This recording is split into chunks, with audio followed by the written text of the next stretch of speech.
I'm okay, I'm fine. Kincana, kincana, teng neng neng neng neng. Ku menahan rasa sakit, rasa sakit. Few moments later.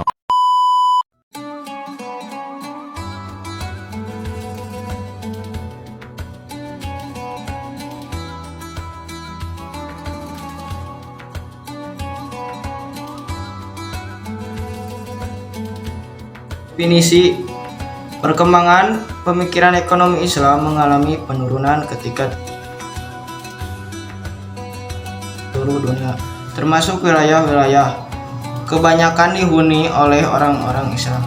Ekonomi dan budaya masyarakat Indonesia yang merujuk pada aturan-aturan Islam telah menjadi sistem kehidupan masyarakat Indonesia.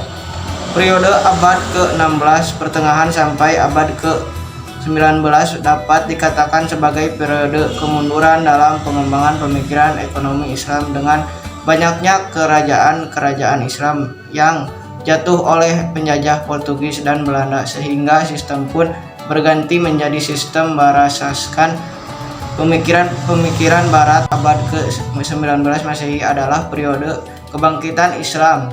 Setelah berabad-abad mengalami stagnasi, periode ini bertujuan untuk mengambil Islam sebagai cara pandang dunia di segala aspek kehidupan seperti politik, ekonomi, pendidikan, dan budaya. Dalam pengembangan ekonomi Islam, ternyata para pemikiran atau cendekiawan Muslim Indonesia telah banyak memberikan kontribusinya, namun pemikiran ekonomi Islam tidak cukup dikenal oleh para cendekiawan Muslim dunia karena tidak ditulis atau diterjemahkan dalam bahasa dunia, misalnya bahasa Inggris. Karena itu penting untuk mengenalkan sistem ekonomi dan pemikiran ekonomi Islam yang berkembang di masa pergerakan Islam dan kontemporer dalam sejarah Indonesia. Awal mula pemikiran ekonomi Islam di Indonesia. Awal mula pemikiran ekonomi Islam di Indonesia dapat ditelusuri kembali ke masa penyebaran Islam di wilayah ini. Islam tidak hanya membawa ajaran agama, tapi juga prinsip-prinsip ekonomi yang berbeda dengan sistem ekonomi yang ada pada saat itu. Pengaruh awal Islam dalam kehidupan ekonomi masyarakat Indonesia terlihat dalam praktik perdagangan yang dilakukan oleh para pedagang Muslim.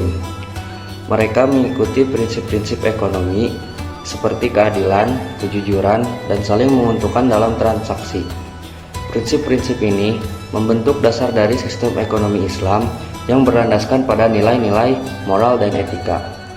Peran ulama-ulama awal sangat penting dalam menyebarkan prinsip-prinsip ekonomi Islam di Indonesia. Mereka tidak hanya berperan sebagai pemimpin agama, tetapi juga sebagai penasihat ekonomi bagi masyarakat. Ulama-ulama seperti Syekh Yusuf dan Sunan Kalijaga memberikan petunjuk dan nasihat kepada masyarakat tentang bagaimana menjalankan aktivitas ekonomi sesuai dengan prinsip-prinsip Islam. Dalam menyebarkan prinsip-prinsip ekonomi Islam, ulama-ulama awal juga menggunakan pendekatan dakwah dan pengajaran yang berbasis pada Al-Quran dan hadis. Mereka mengajarkan tentang pentingnya menghindari riba atau bunga, gharar atau ketidakpastian, dan maisir atau perjudian dalam transaksi ekonomi. Ulama-ulama awal juga mendorong masyarakat untuk berinvestasi dalam sektor halal dan menghindari praktik-praktik yang merugikan.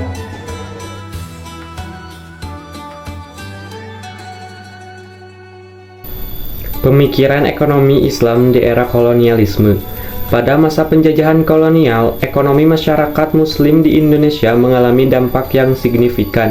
Meskipun demikian, pemikiran ekonomi Islam tetap bertahan dan berkembang melalui usaha ulama dan aktivis Muslim yang berjuang untuk mempertahankan prinsip-prinsip ekonomi Islam.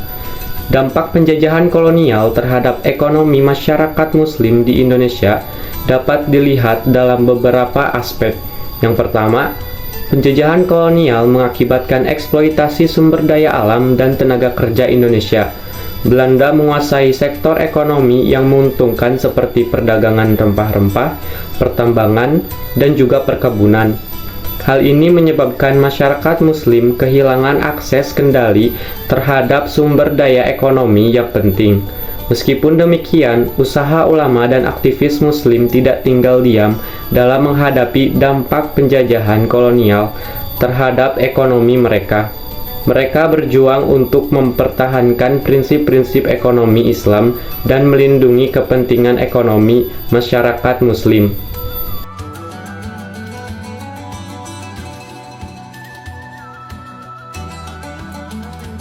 Pembaruan pemikiran ekonomi Islam pasca kemerdekaan. Setelah kemerdekaan Indonesia, pemikiran ekonomi Islam mengalami pembaruan yang signifikan. Proses kemerdekaan menjadi momentum untuk membangun sistem ekonomi yang berbasis Islam. Para cendekiawan dan ulama seperti Nicholas Masjid dan Hashim Mujadi berperan penting dalam mengembangkan pemikiran ekonomi Islam Indonesia. Salah satu langkah awal dalam membangun sistem ekonomi berbasis Islam adalah dengan cara menyelenggarakan konferensi ekonomi Islam pada tahun 1949 di Yogyakarta. Konferensi ini dihadiri oleh para ulama, cendekiawan, dan pemimpin Muslim dari berbagai daerah di Indonesia. Konferensi tersebut menghasilkan resolusi yang menekankan pentingnya menerapkan prinsip-prinsip ekonomi Islam dalam membangun ekonomi nasional. Setelah itu, pemerintah Indonesia juga mengambil langkah-langkah untuk membangun sistem ekonomi berbasis Islam. Pada tahun 1950, pemerintah mendirikan Bank Negara Indonesia Syariah yang sekarang menjadi Bank Syariah Mandiri sebagai bank pertama yang beroperasi berdasarkan prinsip-prinsip ekonomi Islam. Langkah ini merupakan upaya untuk memberikan alternatif bagi masyarakat Muslim dalam mengakses layanan keuangan yang sesuai dengan prinsip-prinsip Islam.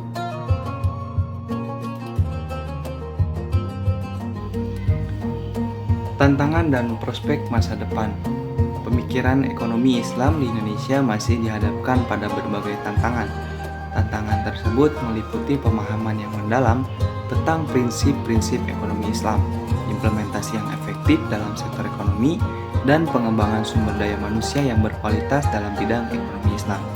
Meskipun demikian, terdapat potensi dan prospek yang cerah untuk pengembangan ekonomi berbasis Islam di masa mendatang. Tantangan terkini dalam menerapkan prinsip-prinsip ekonomi Islam di Indonesia meliputi pertama, kesadaran dan pendidikan. Yang kedua, regulasi dan kebijakan. Yang ketiga, infrastruktur dan teknologi. Yang keempat, keuangan inklusif. Dalam potensi dan prospek pengembangan ekonomi berbasis Islam di masa mendatang, terdapat beberapa faktor yang menjadi pendorong. Yang pertama, pertumbuhan ekonomi. Yang kedua, pasar global.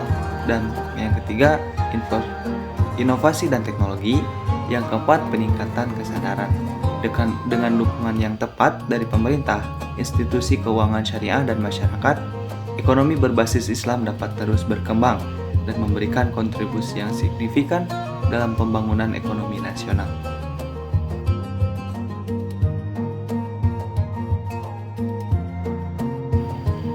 Kesimpulan, penting untuk menekan bahwa pemikiran ekonomi Islam merupakan bagian integral dari identitas ekonomi dan sosial umat Islam di Indonesia.